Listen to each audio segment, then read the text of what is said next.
Helix piercings, upper ear cartilage piercings, right up here. We're going to talk about what you should know before you get it done. It's our basic consultation that you get every time you come into the studio.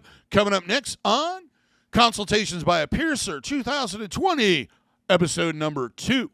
So you might want to stick around.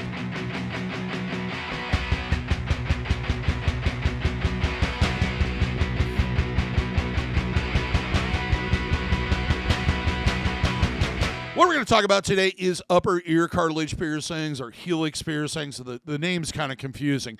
The Helix is actually the outer rim of your ear. We're not going to be piercing that. What we're talking about here is just inside that area. It's actually through the scopula. All right, I believe I'm pronouncing it correctly. Usually done, like here's the flat part of your ear. It's done at a 90-degree angle, so it sits correctly.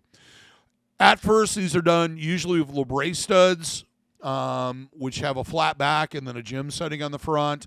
Eventually, you can wear rings in it if you give it enough time, usually about a year or so.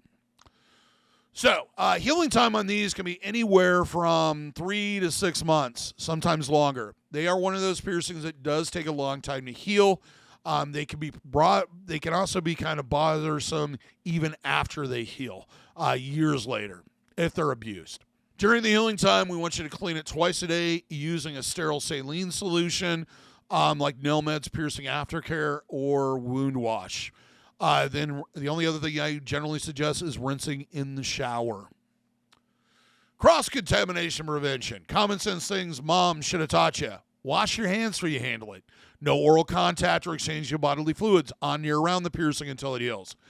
Keep your environment clean. Clothing, bedding, towels, anything that may come in contact with it. A way to get around constantly changing your pillowcase. Get a t-shirt, clean one, put it over it, sleep on one side, sleep on the other side, turn it inside out, sleep on one side, sleep on the other side. That way you get 4 nights.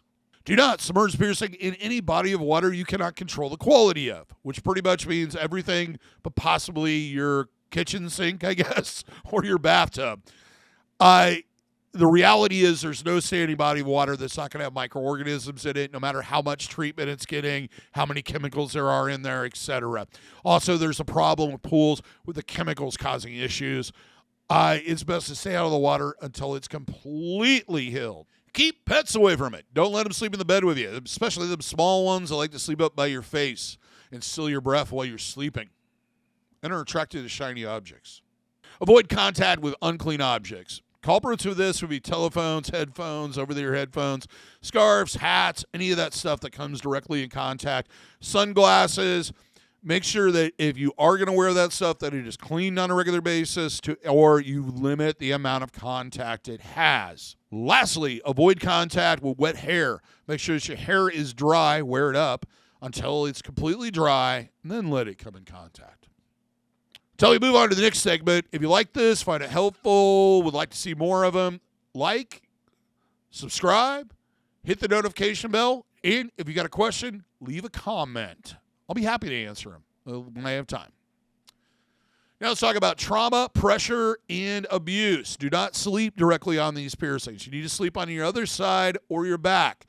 If you can only sleep on that side, I would suggest investing in a travel pillow, which is a U-shaped neck pillow, and then put a clean sock on it each night, and then sleep your ear in the center of that U so that it's elevated out the bed and doesn't have all that pressure against it all night long. Avoid tight-fitting headphones, helmets, hats, anything that puts pressure on that piercing or constantly bangs against it is going to prolong your healing and possibly lead to other issues. Do not spin, play with, rotate, move, or mess around with the jewelry while it's healing. There's absolutely no benefit to this. It's actually going to make things worse, regardless of what the hourly employee at Claire's told you.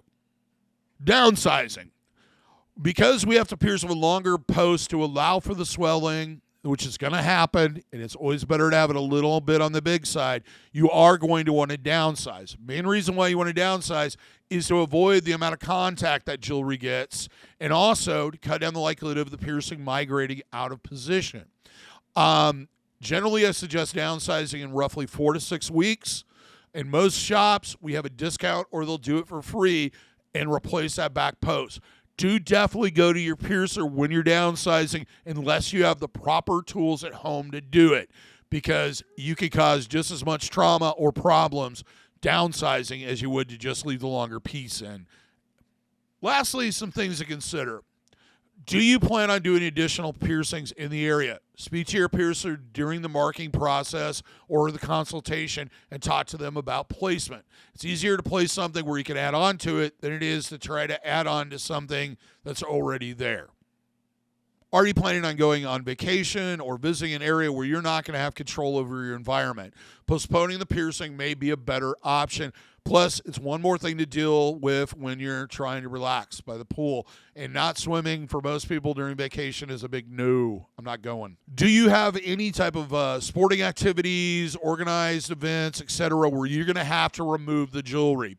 If that's going to be during that healing period of time, I would advise against getting it done at this time and postponing it until you have that 4 or 5 months.